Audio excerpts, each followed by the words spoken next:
Hello, everyone, and welcome to week 11. It is November 20th, 2022, and this is FPC Fantasy Live. We're here for, again, a week 11 preview. As always, my name is Kyle Senra, and joining me is George Carmi. How you doing, George? I'm doing very well, man. Just trying to stay warm on the East Coast. It's freezing out here. It's about, I think, 15, 20 degrees out here in DC. So gonna stay and watch football all day long. Yeah, snow, it feels kind of like winter's here almost, if you're, and I guess, anywhere north of a certain point. I don't know where, but yeah, it seems like there's snow everywhere. Yeah.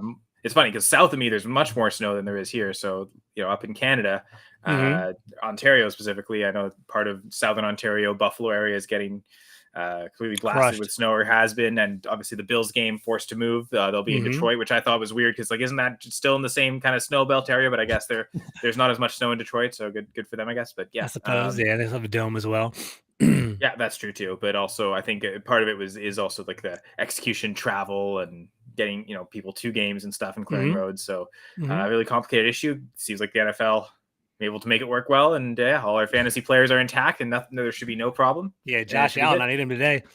Yeah, no, I'm sure a ton of people need Allen, Stephon Diggs, some big names there, Nick Chubb for sure. I think Mm-hmm. those three are all potentially the number one players at their positions. It's funny, I don't think I have any of those three as the number one for me this week, but they were in consideration, I think, in all three cases. But yeah, so I think first thing, like, it seems like that game, I don't think we're giving too much effect. If anything, knowing that it's a dome, we might almost up some players. Like, I had Jacoby Brissett 100%. at QB 14 this week, which is higher than consensus. I also thought, like, the game script, they'll be forced to pass more volume. So maybe he won't be so efficient, but through sheer volume, I think he'll get up there and be a top 15 quarterback. So I think Brissett's a good streaming option this week. I agree. I definitely think it's going to be a high scoring game. I think it's going to go back and forth. The Browns actually, I believe, have the fourth worst passing defense in the league, or something in regard to that. Like they give up big plays deep. So I just think Buffalo's going to get ahead early, and that game's going to be flipped upside down. And Cleveland really wants to run the ball with Nick Chubb, but I think they might have to kind of steer away from that this game. So we'll see how it goes. Yeah, for sure. So as always, we'll talk about some start sit decisions that George and I are making, and of course, if anyone in the chat, join us on the YouTube page, the Full Press Coverage YouTube page, and you can ask us your start sit questions, and we'll do our best to answer that. But we'll also talk about our decisions, what we're doing. We'll update the inactives list. I know there's a few questionable players. I suppose there's some questionable players later on, like the 4 o'clock Eastern games, then even going into Monday nights. We can touch on some strategies going into there. Before we go any further, just MyBookie, the double deposit match. If you join MyBookie, use the promo code PRESS22. That's all caps, PRESS22. For a deposit match up to $1,000 with MyBookie. So if you join today, you can, if you're joined right now, you could bet on today's games. In fact, even and George mentioned the World Cup, where he assumed I Starts was, today. yeah, it Yeah, go starts ahead. today. George, you assumed I was, wearing all the Canadian gear. A, Packers aren't playing, but B, for Canada, their first time participating in the World Cup since 1986, which Yeah. makes it the first time in my lifetime. So that's kind of a big deal. It'll be fun. It'll be a lot of fun. Yeah, I'm actually going to get together with my buddy on Monday to watch the USA versus Wales game. I'm looking forward to it. World Cup's fun. I enjoy it. Yeah, for sure. And again, so I'm sure MyBookie has stuff for the World Cup as well as the NFL, NHL season, NBA underway. Heck, if you bet today, the real reason I'm wearing the Canada gear is actually because today's the Grey Cup, the Yeah. CFL championship. So the Winnipeg Blue Bombers look to go for a three-peat, which hasn't been done since Warren Moon played for Edmonton. 82 was the end of that 5 straight Grey Cup championship run for Edmonton. So that's the last time any team has gone with a three-peat.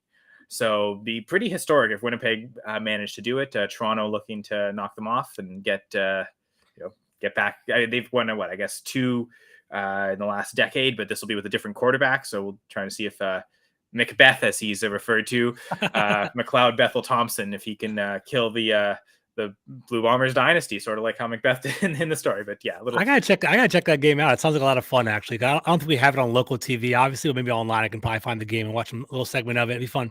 I think ESPN usually carries it, if anything. Okay. So that's usually what it seems like. If CFL games are broadcast, it's through ESPN. Mm-hmm. So it wouldn't obviously be on the main ESPN feed, I don't think, but they'll somewhere. Cool. And if you have like the big ESPN package with the multiple ESPN 14, Ocho. whatever it gets. Yeah, got you.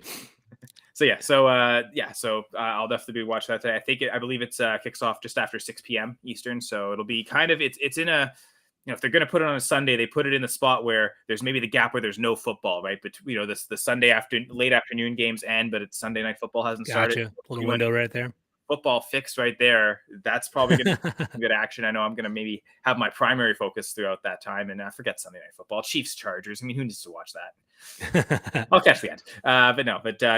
So before we go any further, though, I guess like players in that Chiefs Chargers game, for instance, that are questionable. Keenan Allen, Mike Williams. I think it seems like they're both expected to make their returns. Mm-hmm. Now, I guess between the two, is there one you're more excited to play than the other? Between Allen and Williams. Yeah, so that's kind of where I'm at as well. I don't know if you actually so I have both of them in a standard non-PPR league, which is definitely intriguing. Mike Williams was a hot star for me earlier in the year, and he basically, he had those high variation games where he would score 20 points for me and kind of blow up a little bit and really kind of win the game for me. Obviously they're both coming off of injury. I believe, Mike Williams has been out for a good 3-4 games. Keenan Allen, he hasn't played in about 6-7 weeks. In my opinion, I would actually err on the side of Mike Williams for now because Mike Williams has already performed this year, and we've already seen the upside that he's had.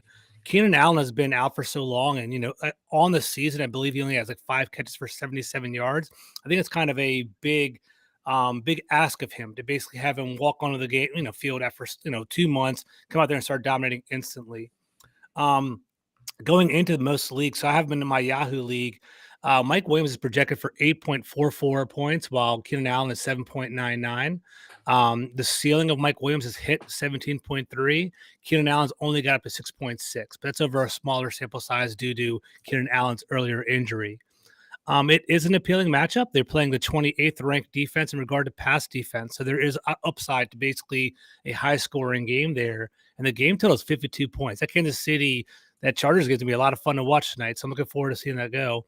But it'll be interesting. I think I'm erring on the side of Mike Williams just because of consistency and just having, the experiences so far this year. But it's definitely something to monitor. What are you thinking, Kyle? Yeah, so between the two, it's funny because the numbers would certainly say Williams based on production this year, as you mentioned. So yeah, we got our spreadsheet going. The numbers George was talking about, the average points per game, floor and ceiling performances. You see it here between Williams and Keenan Allen. Definitely favors Williams kind of across the board. It's also the narrative of Allen, and I think this happened last year too. He came back from an injury, and his first game back, he was almost more of a decoy, barely used. He's already made attempts to return this year from this injury, and has either aggravated it or just hasn't played very much. So I think it seems like he's a bigger risk at that. Whereas I agree. If the one thing is with a high ankle sprain with Williams, 3-4 weeks is probably like the minimum time frame. If he had come back at like 6 weeks, it'd be super comfortable playing him because of the missed time. So in that sense, you think it should be Allen because he's missed more time. He should be healthy returning. But I agree with you. If I had to choose between the two, I would choose Mike Williams. Now it seems like you've also got the option of Courtland Sutton here. Yeah. And honestly, Courtland Sutton's been largely a disappointment for me. Obviously I bought into him early. We talked about it in our last week's show. Most people around the league were getting, most people in fantasy drafts were selecting Courtland Sutton with the thought that he'd become the Colorado DK Metcalf, right? 3rd round selection. You thought he'd have that high upside, that big body for Russell Wilson. But that offense really hasn't come to fruition. As you see over here, he averages 6 points a game. He's had a couple of floor games of 1.3 points per game. He had a couple instances where he had about 1 point per game, and his ceiling is 12.7. He is playing the Raiders, so there is that rivalry game. That point total did go down compared to the Chargers Chiefs game, as you see above. His projected team total is 21 points. So is Courtland Sutton going to be the one scoring the touchdown for Denver? That's something to kind of consider as well. So I don't know. It's hard. So it's that age-old debate, right? Do you have that high floor, or that medium floor actually for Courtland Sutton where he's healthy, he's a featured part of the offense? Or do you go for that upside where Mike Williams, he could potentially pop off in a high-scoring game, and but there is that kind of that concern of injury. So that's the debate that's going on in my head.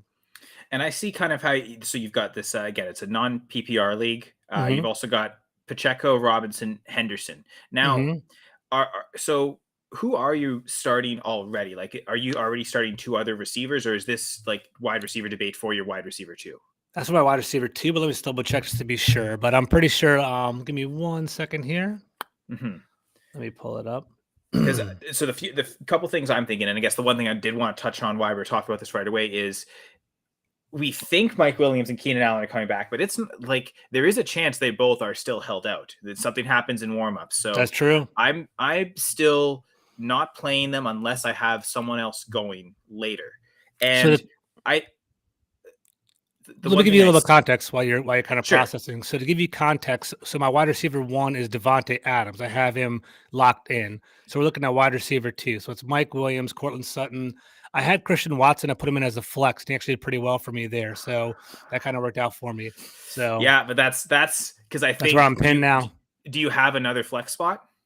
And that's my only flex spot. You see, I think this, folks, is why you always you never want to play your Thursday players in a flex spot, because that's true. What you should have done was put Watson as a wide receiver, and then you could decide, because the other problem is Adams is also questionable. So the ideal thing would be, play Adams, but if he's out, you could just play Sutton instead, and then play Williams in the flex, because you'd have the out with Isaiah Pacheco.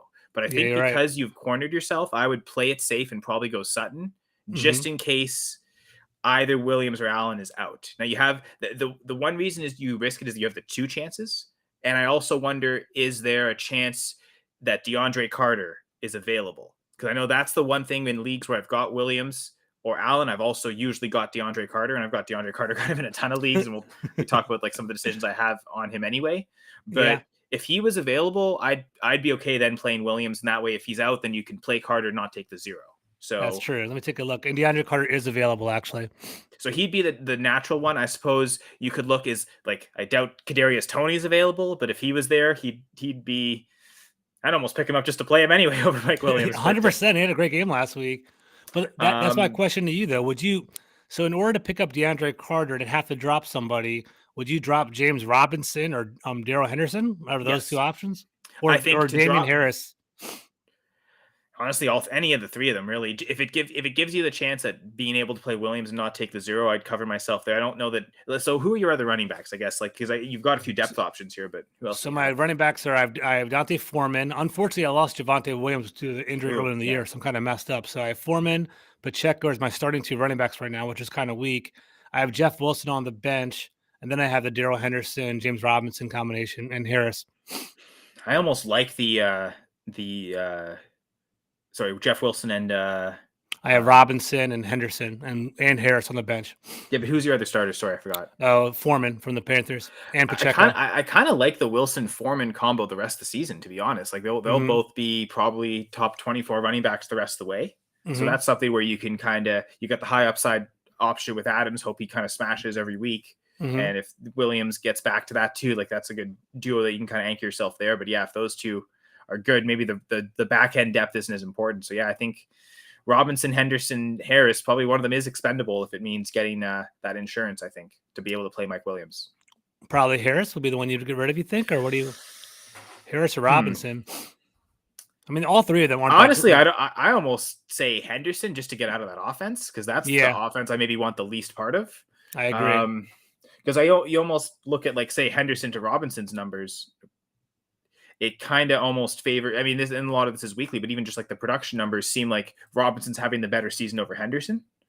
Now, you didn't even consider Harris, so I wonder, like, his usage with Stevenson really taking over. It seems like he's very clearly the backup. Yes. So I think that it would probably be either the D's, I'd say Damian or Darrell, Henderson or the DHs. They're designated hitters, and I guess they're designated drops this week. Either one, I think. I think I'm going to go ahead with Harris, because Henderson at least gets starting reps. I guess I can, like, in a pinch, I could put him in there. Harris is kind of go ahead. Before you pick up Carter, the only other guy is Rondale Moore available for the Cardinals. I doubt he is, but that'd be the one player playing on Monday that maybe has some good upside or like a. He is not available. Okay. Yeah. I think Carter's probably, because I think the other guys, like one of the people that I've been picked up actually is a backup, because Carter was questionable earlier in the week. So I mean, okay, can I just get another insurance player like that? So I picked up Juwan Jennings in a couple spots because he's playing Monday. Greg Dortch in a place here or there. But yeah, those, I think especially if Williams is out, I think I'd still rely on DeAndre Carter. So yeah, I'd go pick him up and drop whoever you prefer to drop between Henderson and Harris. Sounds good. I got it. Thank you, sir. Speaking of that Monday night game, Kyler Murray's questionable. And I saw that. and this is something that I kind of made sure to do anyway, but every league I had Kyler Murray, and I made sure to pick up Colt McCoy. Actually, it was at one point earlier in the season, it was Colt McCoy and Trace McSorley, probably Chris Strevler too. Okay, I'll give you all four of them. Anywhere I had Kyler, just give me that insurance. Yeah. Especially in and it's a lot of cases, it's in super flex leagues where I don't necessarily have a ton of depth at quarterback. I'm trying to like build depth at other positions and kind of go sort of like, behind Week to Murray, week. for instance, in one of the leagues, it's Tannehill, Taylor Heineke, PJ Walker. I think that's it, right? So like the reliance is if Murray's ever out, I've got his backup. So made sure I rostered Colt McCoy, and then with Colt McCoy questionable, I went and picked up Trace McSorley in all those leagues as well. So I know for myself what I'm doing is I'm just waiting it out. If Murray plays, he's in, great. If not, I pull him for what it looks like. Colt McCoy is fine. So McCoy, you protected yourself pretty well there. I like that. That's a good strategy. But for some people may not have that kind of protection. So I guess that's Murray's one of those guys where the upside is so great, but at a certain point, if you don't have a Colt McCoy, if you don't have Garoppolo available, can you really afford to take the chance? I would probably not. I'd probably just lean on whoever's playing Sunday. I agree. So that's one of those where I mean, who knows? Maybe McCoy is still available to go pick up if you have Murray, but if not, then yeah, I think it's kind of, you have to take whoever is playing on Sunday because it doesn't look like Murray's going to play. And I'm kind of curious how effective he is too, right? The thing that makes Kyler Murray special is the fact that he can scramble and create on his own, and the fact that he has a hamstring issue is definitely a concern for me. So, you definitely want to keep an eye on that as well. Kyle, we actually have a question in the chat from one of our guys. Can I pull it up? Mm-hmm. Sure. All right. So one of our favorites, Braden, is on here. Braden Holochek. Good to see you, bud. He said, "Hello, fellas. I have some start and sit questions for you guys. If you could please help me. First one, I'm playing Mark Andrews in one league. Would you flex Tyler Conklin, DJ Moore, or Cordero Patterson?" I kind of have my first off intuition. I don't know if I want me to start off and you can jump on it, Kyle. Want to go that direction, or what are you thinking? Well, I just want to joke with Braden and say you're probably definitely already playing David Montgomery unless you spike dropped him earlier. Because I remember I falsely gave Braden the Montgomery over Patterson call week one, and I haven't lived it down since. I'm so sorry, Braden. But oh, geez, yeah, okay. Yeah. So he's not asking Montgomery, so I assume he's already played Montgomery. But yeah, go ahead. Yeah, my intuition. While you're talking, I'll deep dive into stats a little bit. My intuition would be Cordell Patterson, right? So looking at the Falcons is coming back. I guess, Britton, is it a PPR league, half PPR? Something I kind of know about as well. But yeah, Cordell tight end premium as well, as I was thinking, because Conklin's intriguing if it is, but. Because Cordell, the reason why I'm kind of airing that direction is I was kind of Braden says he still has Montgomery. Looking into the Falcons, because the Commanders play them next week and I'm already doing some prep on them. They're 12th in the league in scoring. They're 31st in passing, but they're 4th in rushing attempts across the NFL. They're also 4th in rushing yards. I think Cordell Patterson coming back is a pretty good flex play because I do think he offers upside as a receiver and as a rusher. And I do think he's going to be featured quite often as well. So I'm kind of airing on Cordell Patterson, but what do you thinking, Kyle? Well, yeah, in half point PPR, you'd usually favor flexing the running back if you could. It's full PPR, apparently. But yeah, but as you mentioned, though, Patterson's the type of player that isn't hurt by that. Like he'll benefit from the full 100% PPR scoring. I don't love the Panthers passing offense at all. Me neither. Like DJ Moore, he's the only one that's really playable from that, just based purely on volume. But yeah, I think I would still lean Patterson as well. And then if Andrews is out, because the problem is if you flex Conklin and Andrews is out, suddenly you kind of have to revert back to Conklin being, and it looks like Andrews is going to play, but we'll get, I guess, confirmation on that really soon because it is almost 12 noon. But yeah, I think I would agree with you, George, and say flex Cordell Patterson. But this is interesting. Talking Mark Andrews, talking Tyler Conklin. I'll go back to our spreadsheet to just talk about some tight end decisions that you and I are dealing with. 100%. So yeah, we can pull up both right here. So Ty Conklin is one for me. I decided between Kyle Pitts and Tyler Conklin, and then you've got Mark Andrews to TJ Hawkinson as well as a decision. And I was just going to go through mine quickly because we can then transition to your entire guillotine league. So quickly between Conklin and Pitts, before I had filled out the spreadsheet, I had done my weekly rankings and I had Conklin at 8, Pitts at 10. But as I've done in some instances, who did I change?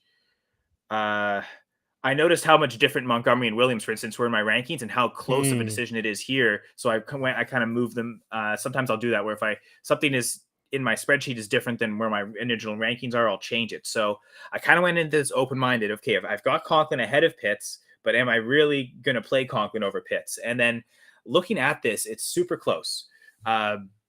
Conklin has had the blow-up weeks, and the thing is, this 25.4 point week was against the Patriots. He was the tight end one that week against a team that's usually notoriously really tough against the tight end, and that kind of given me confidence in Conklin this week. Better average points than Pitts, although as much as Pitts has done bad, Conklin's zeroed out, so technically has a lower floor.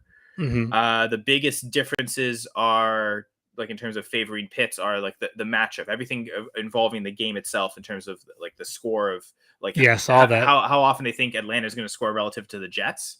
The DVOA is much better against the Bears defense than it is against the Patriots defense. And you see the team total and as well as the game total. Actually, I think I'm pretty sure it's the highest game total of the week. Is it not 49.5? I thought the Chargers Chiefs was more. I thought it was a 52. Oh, right. Yeah, that got to 50. Yeah, you're right. Yeah, that's in the 50s. But I think this is the second highest. So that's interesting. Bears, Falcons being the second highest. So a lot of it almost evened out. And then it came to the goal line guide, which I do an article for that every week. And then the goal line grades, technically a better grade for the Falcons, but both their rushing and passing grades are good, whereas the Jets' rushing grade is awful. Part of it is the Patriots have not allowed a rushing touchdown inside the 5 yet this year. Believe that's the only team in the NFL still. So that's one of the best goal line run defenses. So if the Jets are going to score short yardage goal line touchdowns, it seems like it'll be way likelier to be through the air. But the overall grade is still not great compared to the Falcons. So I don't even know on my own metric, which is everything's evened out up to this point, the deciding factor. I don't really know where to go there. So this one I'm really torn on. What do you think? Yeah, it's a pretty difficult one. Off first glance, you obviously want to think about Kyle Pitts and the upside, that athletic upside that he has, but he has been largely a disappointment throughout the year. So you kind of like, you kind of have that hesitation to kind of jump in on that. However, I think looking at the overall big picture, I think I'm kind of leaning more towards Kyle Pitts. I like the fact that it's going to be a high scoring game with the over-under 49.5. The goal line grade looks a little bit better there as well. And the implied total of the Falcons scoring 26 points as opposed to the Jets scoring 17 kind of errs in Pitts' favor as well. So, I mean, it's definitely going to be kind of a nip and tuck one. The one thing is that in regard to the average, they are pretty similar. So if they offer that average production week to week, then you're not going to kill yourself. But I think Kyle Pitts kind of has a higher upside, and I always try to aim for the higher upside if possible. So that's what I'm thinking there. I think the Patriots defense is better than the Bears defense as well. So you kind of want to try to hit a home run with Kyle Pitts, in my opinion. It's funny because past production isn't necessarily indicative of future production, but interesting that you're saying higher upside, with so far this year, the better upside ceiling play has been Conklin up to this point, but things can change. And I think the game script, the game total is enough that it doesn't scare me that, as you can see, I've already kind of decided to go with Drake London over Deontay Johnson in the flex spot in this league. I'm not totally opposed to going with both Falcons players, because I was going to ask you about that, because the game total is so high. And again, and like specifically for, the implied total for the team is nice, but the game total overall being so high does kind of indicate back and forth more pass attempts. So if it was like the Falcons really high, but the Bears were so low that the game total wasn't so high, I'd be hesitant, because then I'd think maybe Atlanta, especially knowing them, would just run so much that the volume isn't there for me to really play two of them. And while my instinct is still leaning Conklin, I certainly, again, thought this was such a close, tough one that I certainly would strongly consider playing Pitts and going with both Falcons players if I really want to attack this game script and just say, because the thing is, I think I also have Garrett Wilson. So, I'd be doubling up no matter which tight end I went with. So it almost, tough to use it as an argument against one or the other. So good points with Pitts. But we can get to your decision now of Mark Andrews versus Hawkinson, and then talk, maybe talk a little bit about the Guillotine League for those who don't know or weren't there last week to remember. Yes, so guys, I played a Guillotine League, which is a great league that was proposed by ESPN a couple of years ago. One of my friends kind of stumbled across it, and we've been doing it for the past 2 years. It's a lot of fun. So essentially, there's 12 of us in a league. We all draft on draft night, and what happens is basically after every week, the team with the fewest amount of points gets dissolved, and all their free agent talent goes out to the waiver wire. And basically, the whole point is you just have to survive to the end of the year. So this week I'm in week 12. It's the final week of the season, and I'm in the championship game. So it's me against my friend Greg.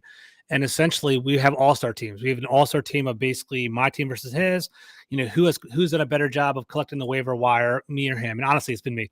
But anyways, we're looking at the whole tight end spot right now, and these are my two options. So I had Dallas Goedert. He got knocked out with the IR. Luckily, I snuck and got Mark Andrews on there. So now I have an option. So remember, it's an all-star team. I have to shoot for the stars. So Mark Andrews, I picked him up, but I also got TJ Hockenson on the bench, and I'm trying to weigh between who I should start. It's a full PPR league, so that definitely comes into effect. But Mark Andrews, consensus top 3, top 2 tight end when, at the beginning of the year. He's projected for 15.2 points this week, had a ceiling of 28.9 this year. And we all know Lamar loves him as well. Lamar loves his tight ends. The only problem is he's been hurt for quite often, for a couple of weeks now. This potentially could be his first game. Apparently he practiced in full on Friday, giving him the green light to play today. But there is that hesitation. Is he going to be on a snap count? Is he not going to play that much? That's kind of weighing on my mind right there. On the flip side, I have TJ Hockenson I could just easily throw in there, right? TJ Hockenson has come over from Detroit over to Minnesota, has had 19 targets over the past 2 weeks, has been a target hound. He's had, what I did is actually average the last 2 games, just kind of give it more of a true context of how does he fit in Minnesota's offense. Just as opposed to Detroit. I was asking about that. I thought so. That's good. It's smart. So that's what he has right here, right? So he averages 12.6 points for Minnesota. His floor is 11.5 and his ceiling was 16.5. You see that, Mark Andrews going against the 13th ranked defense. TJ Hockenson is going against Dallas, which is the 6th ranked defense right there. And obviously the Minnesota Dallas game is going to be an awesome 4:00 game, 48.5 points. There's going to be a high scoring game there. The other little, wrinkle in all this, the whole factor is I do have Justin Jefferson as well. He's my starting wide receiver. So I don't know if I should be double dipping with Jefferson and Hockenson, or should I just kind of roll out Mark Andrews and see how it goes. So right now, Mark Andrews is sitting in that starting spot, but I just don't know if I should be more conservative and kind of, bank on the rest of my lineup to kind of keep me afloat, or do I go for the home run and put Mark Andrews in there? It's kind of where I'm at. Yeah, it's interesting. And I do notice the rest of the other decision, the dynamic of, are you also going to play CD Lamb going in this game? Mm-hmm. So is this a wide receiver decision, or is this that's a flex position right there? Because it's funny, because what I'm doing in my league where I have Hockenson and Andrews, there's tight end premium scoring. So I'm just going to flex the other one. So I'm going to play both, and knowing that, relative to wide receivers, they'll be more valuable to flex a tight end because of the tight end premium, especially the elite guys. So that's also that's not a guillotine league, but it's a zombie league where there's, players, people not necessarily being eliminated, but losing their entire starting lineups or most of their starting lineups. They get to protect a player. Someone gets to steal a player if they lose, if they become a zombie. Cool. So I love it. I love all these little nuanced leagues. It's so much fun. So what it does is it creates potential to do what you've done and kind of create a super team where you can be picking up players as long as you haven't lost anybody. You can kind of just continue to accumulate. But so yeah, I guess the tricky thing with both Hopkins and Adams is they're questionable. I think it seems like they're both going to play, but especially Hopkins on a Monday night. It's funny, guys, because as much as we talk about the upside of Adams, I'm pretty sure my weekly rankings, he's the lowest out of these 3. So I think my flex spots are deep too, by the way. I can do Dalvin Cook. I have a whole bunch of other options for my flex spot I could put in there, but I like the full PPR appeal, and I kind of like that that target heaviness of having that wide receiver there in my flex spot. But we can talk about that later too. Well, no, and I agree. I think going with a wide receiver in the flex, especially the big voluminous pass catchers that you have, I think most teams won't have CD Lamb as their wide receiver 3 capable of going to the flex spot, but if you can, that's probably the way to do it. So I think who else do you have next to Jefferson in the wide receiver spot? So I have Jefferson and Stephon Diggs. Oh my God. Jefferson, Diggs, and Lamb could legit be the wide receivers 1, 2, and 3 this week. So yeah, I think I like playing Andrews and Lamb, and just to avoid going so much into the Minnesota Dallas game in case it disappoints, you don't want to necessarily triple dip with Jefferson, Hockenson, and Lamb. If it fails to live up to the game total, you might leave yourself not having the upside because you're down to what, the final 2, final 3. If I win this week, I win the league. Yeah. Okay, so it is the final week. Yeah. So, you probably want ceiling upside, which is what you were saying about with Andrews, right? Take the home run shot. You're probably in the final week. You probably want to take that home run shot in most cases. So stacking Jefferson and Lamb makes sense, and then I think also playing Mark Andrews makes sense. So that's how I would go about it. Assuming Andrews played, and I guess it is past 12 noon, so we can get to the active and inactive list here. So you'd start CeeDee Lamb over Devontae Adams? Yes, for I guess sure. because of the matchup against the Denver Broncos is kind of a tougher defensive matchup, and plus the Raiders' offense has been stalling. I guess also what did Adams produce against Denver last time too? Does that kind of what does that do with Lamb's average, right? And I know with Lamb, his his average has been getting better, and it seems like his target share has really gone up there. So. Yeah, Lamb blew up last week. So last time Adams played Denver was week 4. He had 13 targets, 9 catches for 101 yards for 19.5 points. So he kind of blew up there. Yeah. And then CeeDee Lamb. So even though Denver's a really tough matchup, as again they're second best against wide receivers, so allowing the second fewest fantasy points to wide receivers, as you mentioned here, Adams is so good that he can kind of be the exception to some of those tough matchups. And then CeeDee Lamb, he's been catching on fire because now Dak's kind of catching a groove again. Dak Prescott had 15 targets. Sorry, CeeDee Lamb had 15 targets, 11 catches, 150 yards, and 2 touchdowns last week for 38 points. So against the Packers, remember that? And yeah, his sorry about everyone that, else Kyle. seems to be but hey, the Packers actually won that game. To be honest. Oh, that's true. Yeah, that's right. That's the only game they've won in like 2 months somehow. Yeah.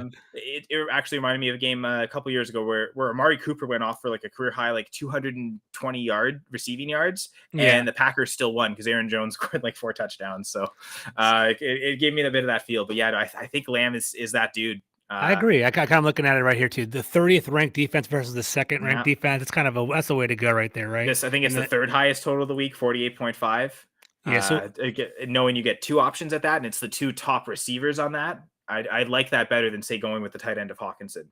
So you'd say okay, got you. So go with Andrews and CeeDee Lamb. Okay, cool. Yep. I got you. I like it. And I guess for putting Dalvin Cook on the bench, you must have 2 killer running backs. Like you got. I've told you I've been collecting all year. So I have Christian McCaffrey and Derrick Henry as my starting running backs, and then I have Nick. Good start with Henry already this week. Exactly, 25 points, and then I have Nick Chubb and Dalvin Cook on my bench just in case. So I'm a pretty good spot.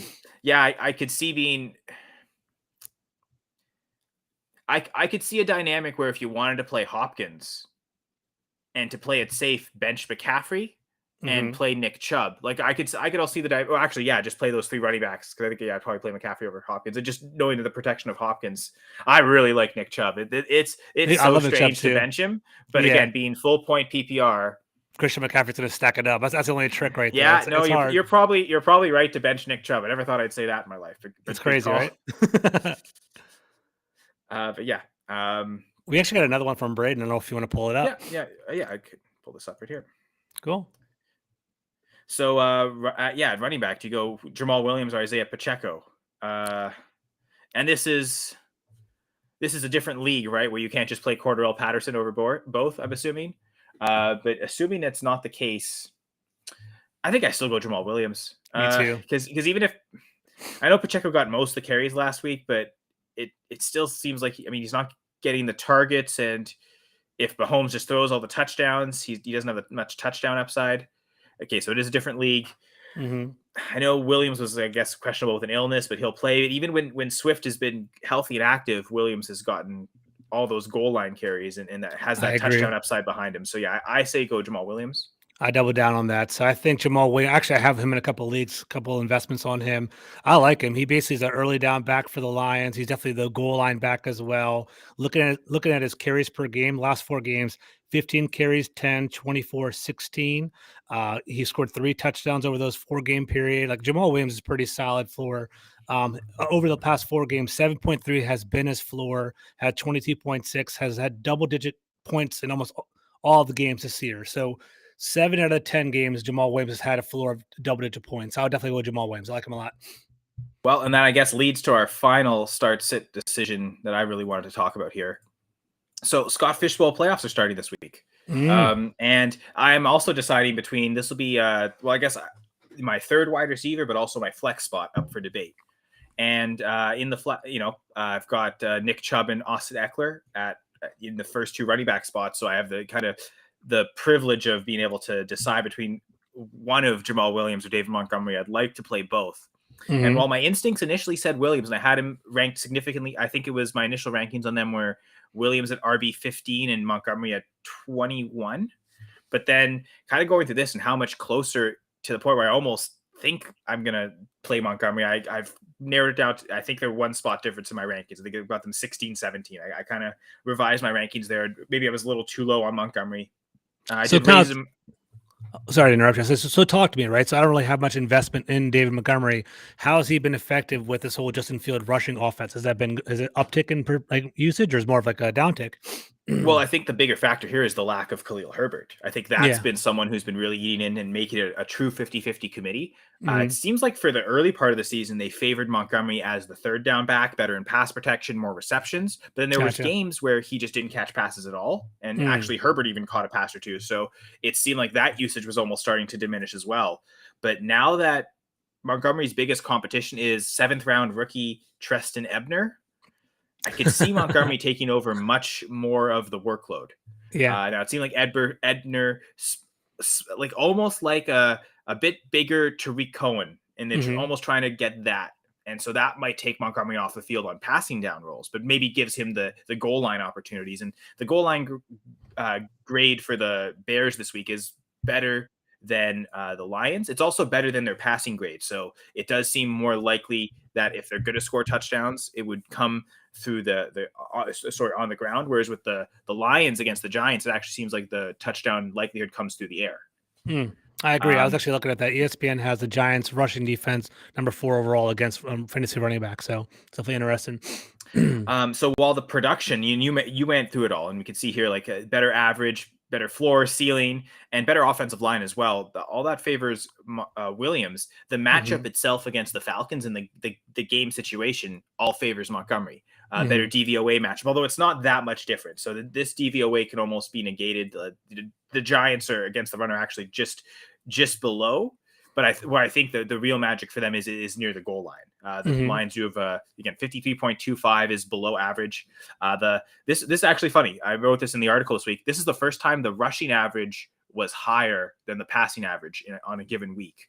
So so for the Bears, this 65.5 is just, I think the average was 64 for the rushing offenses, 61 for passing offenses. This is just above average, so it's not necessarily an amazing matchup. So this is probably the one decision where I am the most torn on. And again, my instinct said Williams, but the numbers are kind of almost saying with the matchup that it's Montgomery. So where do you lean? That's a really tough one. I'm not exactly. So that's tough. That's a hard. How's the rest of your team constructed? Do you need someone with high upside, or need someone with a high floor? What are you looking at right now?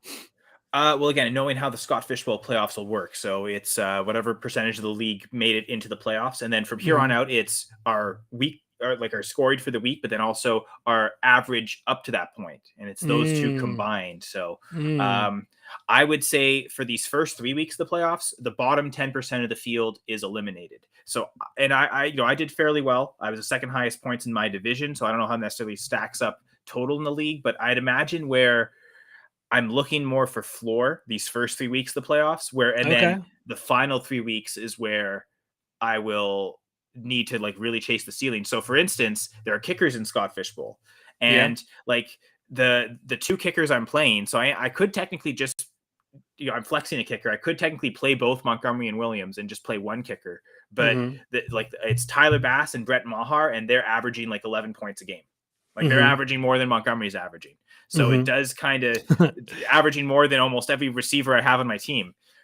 So especially these first weeks as part of that floor play, I'm going to try and, like, if Buffalo was playing in Buffalo and they weren't playing in the Dome in Detroit, I would have probably benched Tyler Bass and gone with both running backs. Yeah. But I think there's high enough floor with the kickers that I'm really chasing the floor most weeks. So if you're chasing the floor, and now that I'm looking at David Montgomery, like holistically, I'm looking at the season, I think Jamal Williams is a safer option than, in my opinion. Like, I know the metrics are erring on the side of David Montgomery, but that's kind of like hoping and projecting at the fact that Herbert's out, that you want him to do better. We have no idea what the split's going to be. We have no idea what's going to happen. Yeah, because I'm looking at it right now, and David Montgomery, 5.4 points the past 2 games, 8.5 against Dallas. He peaked against New England with 12.2 points with a touchdown.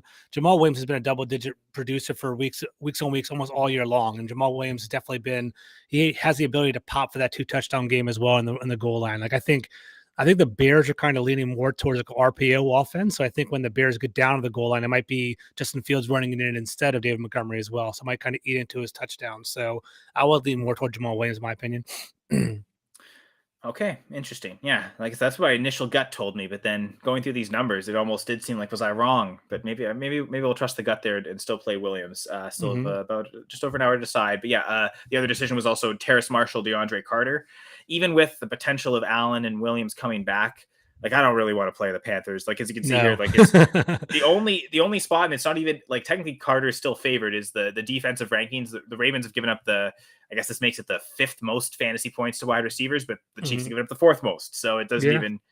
Everything points to Carter, and then like the other options there are like Greg Dortch, Traquan Smith. I think I'll just take the upside on the Chargers offense. And I agree with that. Carter, I agree with that, especially. His biggest weeks have come. One of them was when both Williams and Allen were active in week 1. So if it's about the touchdown upside, and maybe those guys being out there gives him less attention, more able to score those touchdowns. I agree. I don't want any part of the Carolina offense, especially going against the Ravens. I think the Ravens are going to dominate that game. I just think, I guess the one potential could be, they're playing in a negative game script. They're going to throw the ball a lot, but I'd rather have DeAndre Carter in with that high scoring game that we talked about, 52 points potentially on the board with Kansas City and the Chargers. And DeAndre Carter had a hot week last week, so maybe he keeps that going. So that's I'd ride DeAndre Carter this week. All right. So let's get to the actives, inactives. Sure. And we'll see who's in and who's out.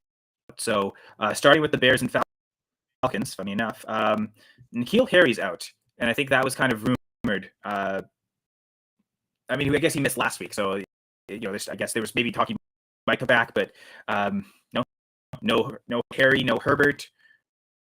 I guess they've been so run heavy that if we're expecting a big volume from Montgomery, I guess it doesn't really make Equinemius St. Brown or Dante Pettis that much more playable with Harry being out.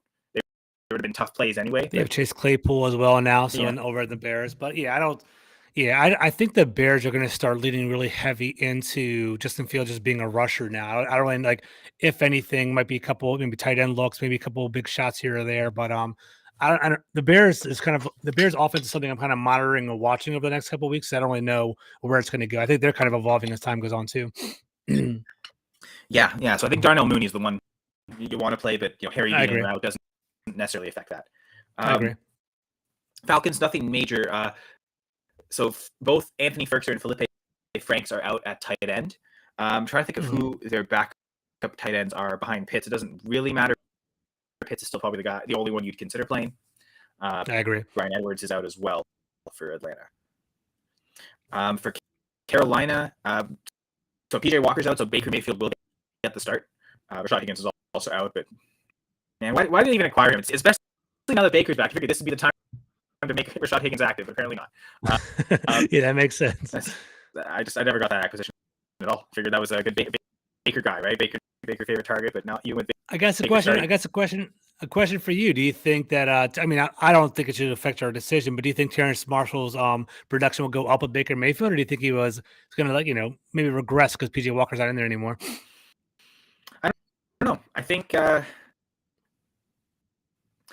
guess Baker, it does seem like he's more the guy, throw the guys that are open as opposed to Walker, maybe give it more chance on a Marshall who's maybe a bit taller, more not necessarily get open but contested catch kind of guy. So yeah, I could see the argument where he'll get less targets. So, but it's such a poor passing offense that probably wouldn't be too high on playing Marshall anyway.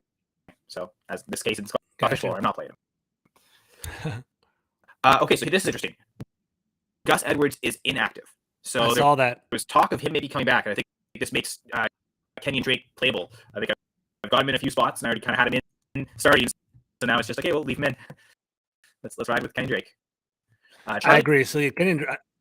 Go ahead. Actually, I have Kenyan Drake investment in an NFL.com league, and basically, I think he's actually on my bench, but he actually had a pretty good week last week, and he's projected for 11.2 points. The only reason why I'm leaving him on the bench is basically I have Brian Robinson, and Brian Robinson's playing against the Houston Texans, who's a 32nd ranked rush defense, and they basically have a pretty weak defensive line. I think Washington's going to try to pound the ball like they did against Philadelphia. So realistically, Kenyan Drake's actually projected to have more points, but I think it's kind of a homer. Like I want to root for my running back quarterback as well, but I do think that they are pretty comparable. And I think with Gus Edwards being out, I do think Kenyan Drake becomes more desirable. So you should definitely look into that. So I think the Ravens are going to be up pretty. I think the Ravens are going to get up pretty early in that game and part of run the ball. So I can see what's happening there. Yeah, I'm just looking at my rankings. I've got Drake at 27, Brian Robinson at 29. So yeah, they're pretty comparable. yeah. So it's not hugely far fetched to go with Robinson. You mentioned the matchup being really good. And yeah, I think I guess the big news. Sorry, Mark Andrews is playing. So yeah, so that's I guess the big news. There you go. So they made Charlie Kohler inactive. So that was talking, coming off IR if he was going to maybe enter in if Mark Andrews was unavailable. Looks like Mark Andrews is going to go. So in your case, I'd play him over Hawkinson. Full go on Mark Andrews. I'm ranked as the tight end 2 this week. So let's go, Mark Andrews. There you go. Cross off fingers. Let's go, Mark Andrews. Let's do it. All right. So then after that, I guess that's it for Ravens, Panthers. I guess that there's not really anyone else. I'm skipping over not most really. of the defensive players or some of the deeper healthy scratches here for time. So Cleveland and Buffalo. I guess there weren't really any questionable players coming in here. Inactives include Demetric Felton at running back. So there's talk that the rookie Jerome Ford will be active. I wouldn't play him, but he might see some work, especially if it gets to be a big blowout game. Okay, we'll save Chubb. Let's throw the rookie Ford in. It's a big blowout game. He's probably not going to do well against the Bills, but he might step on the field today.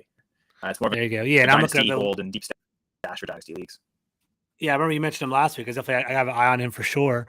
So yeah, look at this matchup. It doesn't seem like there's too many big offensive players that are out. The one intriguing thing is on defense. The Bills are kind of a little bit weak. Traymon Edmonds is being out, AJ Klein being out, Tre'Davious White being out, and Kyrie Elam's also out. So the Bills might be a little bit weaker. That's 5 starters, 3 different levels that are out. Exactly right. So you do see a kind of a weakened Bills defensive backfield. However, their defensive line is known for being pretty stout. I think the Bills' hallmark is offense anyway, and I think the Bills are not going to really have too much of a trouble with the Browns. The Browns want to run the ball, and they're not going to be able to win a shootout with the Bills, in my opinion. Yeah, I've got Amari Cooper at wide receiver 8 this week overall. He's having a good season, and I think he'll do fantastic. So this is a great time to play him today for sure. Like must-start play, good DFS option too. Because I don't think his price would be too high. Not that I necessarily play too much DFS, but he'd be the type of player I'd like to target. I guess I'm looking at my rankings again. I did actually have Hopkins 1 spot ahead of Lamb, but again with the idea of Hopkins being questionable and I see that. And then I guess I'm more worried about the 49ers defense as opposed to the Vikings defense in my opinion. So that's one thing kind of swaying my opinion there. I think the only way I would do that, and again, even then, the only way I do it is if I kept McCaffrey on the bench as the backup option for Hopkins, and if he didn't go, I'd play McCaffrey. But I'd want to play McCaffrey over Hopkins. So then it really does come down to: would you rather, do that setup where you're flexing McCaffrey and playing Nick Chubb, or just flex Lamb and go with 3 wide receivers and then play McCaffrey in the running back spot? That almost seems more than play Hopkins. So I think Lamb is the op. I think you've got. I think you've got Lamb. Yeah, I agree with you there. I'm glad you convinced me that direction. For me, it's like, if you're going for the home run, you got to have Christian McCaffrey in your back, right? Like, because he could potentially go for like 30 points. You have no idea what happens with McCaffrey, so I do like that. Speaking of top corners being out, so no offensive players for the Bills. Mentioned that their 2 top corners are out, including one of their rookie corners. Same for the Texans against Washington. And Derek Stingley's out. I guess Terry McLaurin's another guy I'm pretty high on. Wide receiver 13 overall this week. Which I guess even almost is a little low. Yeah, I agree. I think it's going to be a heavy running back game for Washington. Obviously, got some, invested in this to kind of research and do this for, Full Press Commanders. The Houston Texans have a 32nd ranked run defense. They average 6.5 yards against on outside runs. This is definitely going to be an Antonio Gibson, Brian Robinson game. I think they're going to kind of force feed it down the field. Washington kind of protects and insulates Taylor Heineke as well. They want him to be more of an efficient quarterback, almost like a Jimmy Garoppolo, as opposed to someone that kind of elevates the entire team. So I think Washington's script is going to be play good defense and run the ball. So if you have Antonio Gibson or Brian Robinson, I definitely will put them in. Terry McLaurin's a start every week, in my opinion. And then honestly, check out the waiver wires. Jahan Dotson may have been dropped because he had that hamstring issue, was out for a couple of weeks. Might be a deep stash you can have for later on as the season progresses, because I do think he's potential. But I think it's going to be a run heavy option. Like Washington's trying to try to create an identity by basically being a run first team. So I see that happening here. I got a question in the chat as well. Yeah, but I will just to add to that, I almost think Curtis Samuel might be playable as well. 100%. Curtis Samuel has been great, actually. So, yeah, for me, I think Terry McLaurin's a must-start every single week. And then basically Antonio Gibson's been coming on, and Curtis Samuel's been a good flex option, wide receiver 2, wide receiver 3. Okay, so a couple of questions. We've got Tiffany here asking to rate my team. So, quarterback of Justin Fields, at running back Saquon Barkley, Jonathan Taylor. What a great combo that is. Yeah, it's nice. Wide receiver. Assuming this isn't Rashad Higgins, assuming it's T. Higgins, Amon-Ra St. Brown, Alan Lazard, Christian Kirk, and then Travis Kelce at tight end. Yeah, that's incredible. I think I'd probably give that either an 8 or a 9, and that's even dependent on just who the bench running backs are, enough depth that if something happens to Saquon and Taylor, you're covered. If so, it probably is for sure a 9. And yeah. What do you think, George? Yeah, I agree. I think the fact that Justin Fields is taking off right now is really elevating your team a lot. Just the fact that, he's honestly one of the most dynamic of fantasy players right now. So definitely kudos to that. Jonathan Taylor, I love the guy, but unfortunately he's kind of having a down season, but hopefully he kind of bounces back and kind of finishes the season off strong. And then if anything, I do like your wide receivers for sure. Maybe hopefully he has some good depth to kind of add on and kind of insulate that too. Alan Lazard is a good player, but at the same time, he also he's pretty volatile. He isn't always consistent every single week, especially with Christian Watson kind of elevating it a little bit better now. So pretty interesting.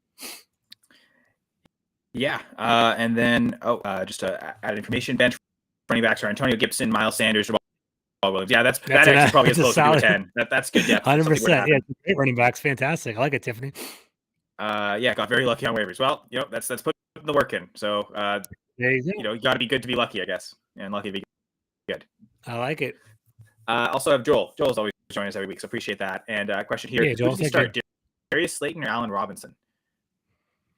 At first glance, I want to say Darius Slayton, but I definitely got to dive into it more. Allen Robinson's kind of been he's kind of been a little bit of a disappointment this year. The only upside that I would potentially like in Allen Robinson is the fact that Cooper Kupp is out for the next couple of weeks. So maybe Matt Stafford could potentially start feeding him. But, Matt Stafford has concussion issues. There's a lot of things going on. So that Rams offense is definitely something that scares me. So the Giants are playing pretty well. I think it kind of erring on that side. But what do you think, Kyle? Yeah, I thought at first glance it was easily Slayton. And I went and checked my rankings, and it's more easily Slayton. I'm at wide receiver 28 this week. I'm Allen Robinson at wide receiver 50.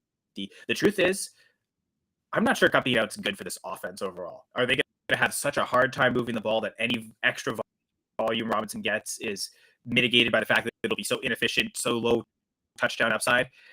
It seems like Slayton is the wide receiver 1 on the Giants, and we're hoping Robinson becomes that for the Rams. I think it's easily Darius Slayton. I agree. And the Rams altogether have been a little bit disappointing. I think I was looking at it last night. They're ranked 27th in the league for DVOA. Their offense has not been efficient. That McVay magic really isn't going down. Yeah, for sure. Unless you're Cooper Kupp. His own efficiency is fantastic, but everything else as an offense as a whole, not been. The offensive line really struggles to move the ball. It seems like they become predictably, a pass-heavy team and just not so efficient at it that teams can easily take them out. But one last question here. UTAM Music. Darnell Mooney or Kenyan Drake half-point PPR? And we already talked about this of Gus Edwards being inactive. Yeah, so just on that fact alone, I'll go on Kenyan Drake. And the Ravens want to play good defense. They want to run the ball. The fact that it's not going to be a timeshare and Kenyan Drake's going to have the primary carries, I'll always, it's historically, you always take the Ravens running back, kind of ride that out. So I think it's going to work very well for them. I'll go Drake. Yeah, I love Justice Hill, but I don't think Justice Hill is usurping Kenyan Drake here. I actually do like Kenyan Drake as well. Both those. The Ravens are they're taking all my guys. I liked him well during the draft. But yeah, I think knowing it's half-point PPR, you want to go with the running back. If this was full PPR, that might be enough to sway me towards Mooney. But yeah, I would also go Kenyan Drake. I agree. All right. Well, thanks, guys. Appreciate the questions. Yeah, of course. If there are any more before we head out of here, feel free to keep sending them in. We'll keep going on the inactive just to talk about the Texans as well as Stingley. Some of the offensive players are out. So they acquired Benjamin off waivers, but he is inactive, so won't be participating yet. I think that's more of just a future fantasy wise handcuff for Dameon Pierce. If at that, it might still be Rex Burkhead. So I don't know that Benjamin's really rosterable in redraft leagues. Amari Rogers. They just picked up Amari Rogers. I didn't even know this. I know that he was cut by the Packers, picked up by the Texans, also inactive. So same thing with Benjamin. They've just brought him on. Like they don't know the playbook yet. Like that'll be a week or two before they even contribute. And I mean, if they're playing Amari Rogers on offense, it can't be very good. And then it is the Texans. So that makes sense. Brevin Jordan, tight end, inactive. The thing is with this is they'll use all 3 or 4 of their tight ends, and it'll be just random. Like OJ Howard. Well, OJ Howard week 1. 2 touchdowns. He's like the number 3, 4 tight end of the week. He had 2 catches, 2 targets, and then didn't like barely ran any routes. Didn't have a single catch the next 2-3 weeks in a row. Jordan Akins has had boom weeks. There was the everyone calls him Quentin Tarantino. I can't even think of his real name. There's another tight end. The Texans tight end was not what I want to invest in at all. So Brevin Jordan being out doesn't make me want to play Akins anymore. I think I'm like forced to play Akins in a league or two because it's just not a very good team. Let's be honest. Good rebuild team, and Will Dissly, who have been relying on Will Dissly for tight end production. I'm so disappointed he's on bye week that I got to play Jordan Akins. But yeah, don't play any Texans tight end folks. The Commanders' defense has been pretty good the past couple of weeks. Yeah, I know they're missing a couple pieces. But Cole Holcomb, I know as a linebacker, does he cover tight ends a lot, or what's kind of his role as a linebacker?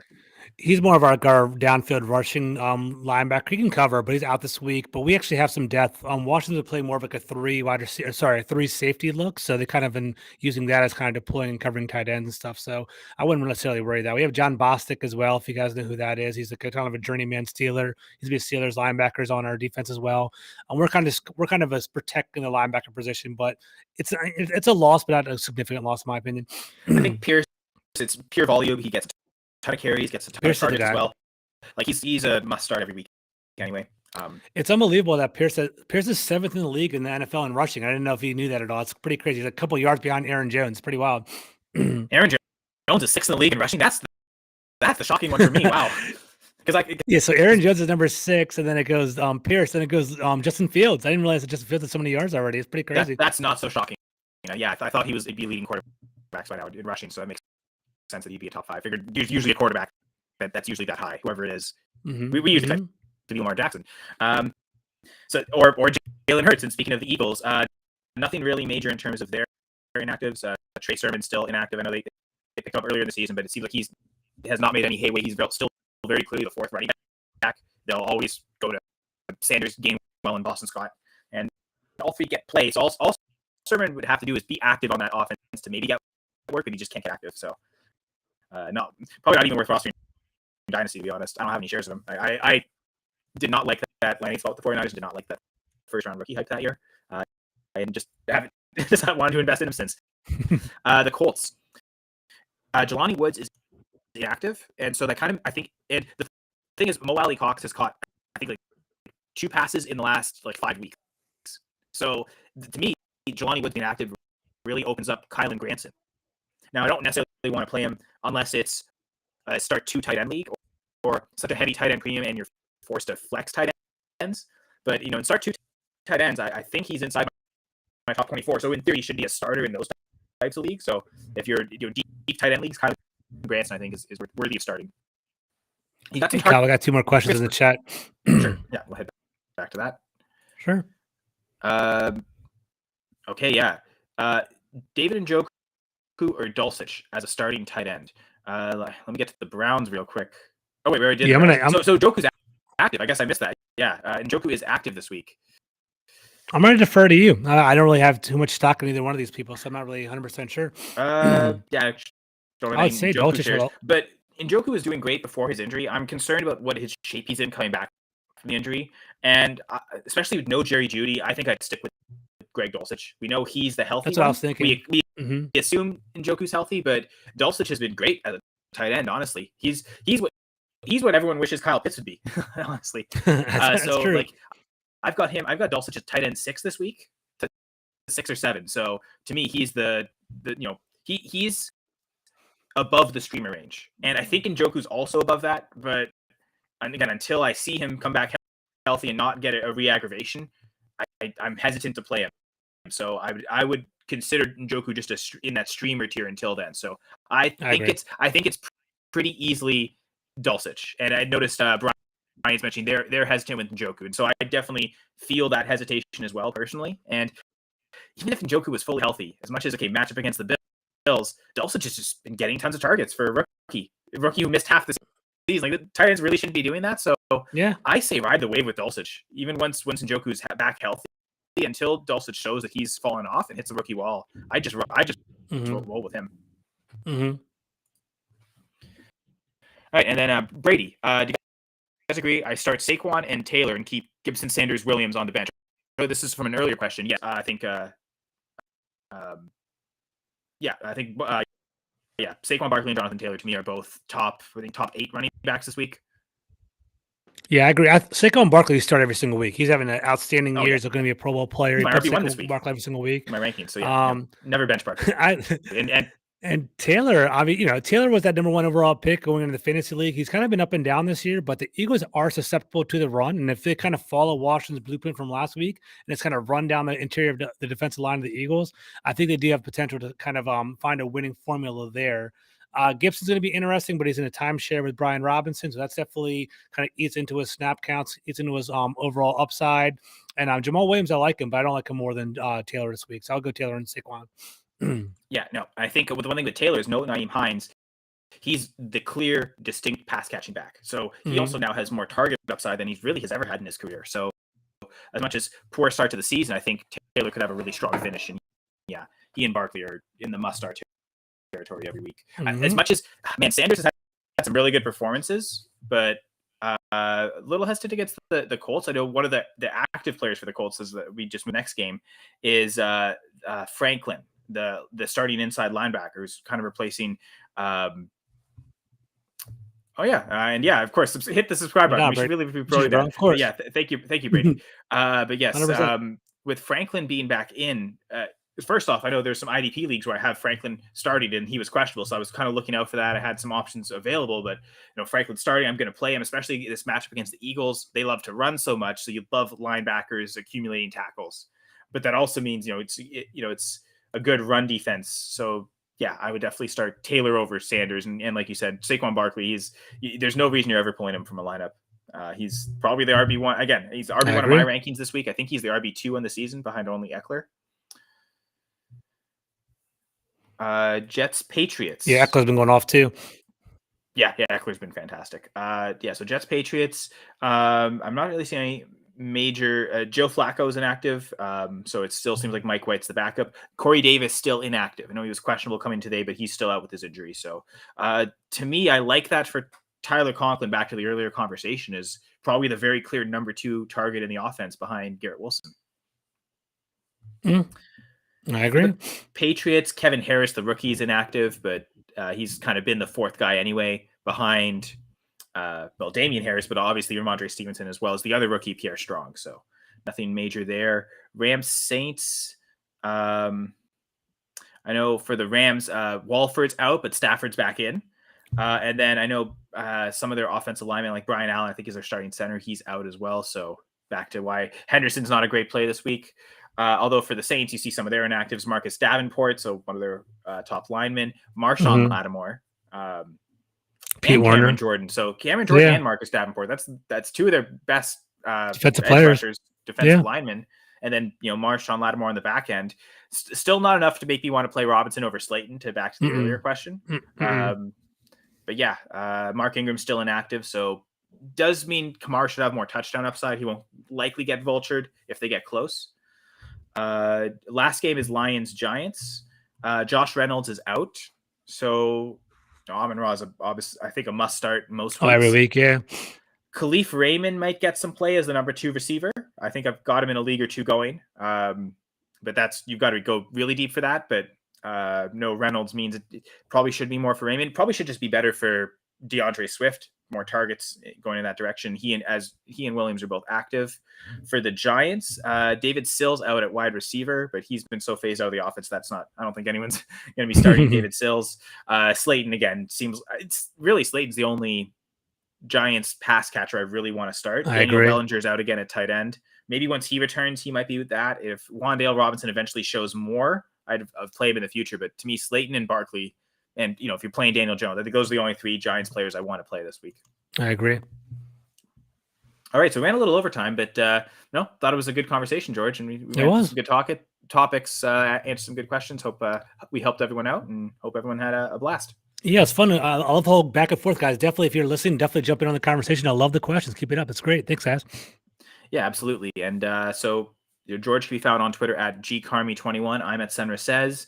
We both host other shows with the Full Press coverage family. I'm with the Full Press Fantasy Pod as well as Full Press Packers. So you can follow both those accounts on Twitter at FPC_Fantasy Pod and at FPC_Packers. George, Full Press Coverage Commanders. So I'll let you plug everything you want to there. Yeah, thanks, guys. So thank you, Kyle. So I'm representing the Full Press Commanders. I did the Full Press Commanders podcast as well. Definitely check us out on Facebook, Twitter, YouTube. That handle is FPC_Commanders. Definitely check us out. We're going to have an Atlanta Falcons preview coming up this week, so definitely check it out. Yeah, awesome. And some great stuff today. Hopefully we were able to help people out. Like I said, best of luck in fantasy football week 11 and beyond. Happy Grey Cup day. Happy World Cup start day. A lot of sports going on today. Oh yeah. It's fantastic. Where else would you rather be? 100%. But thank you for spending time with us here. On behalf of George, I'm Kyle Senra, and this was FPC Fantasy Live.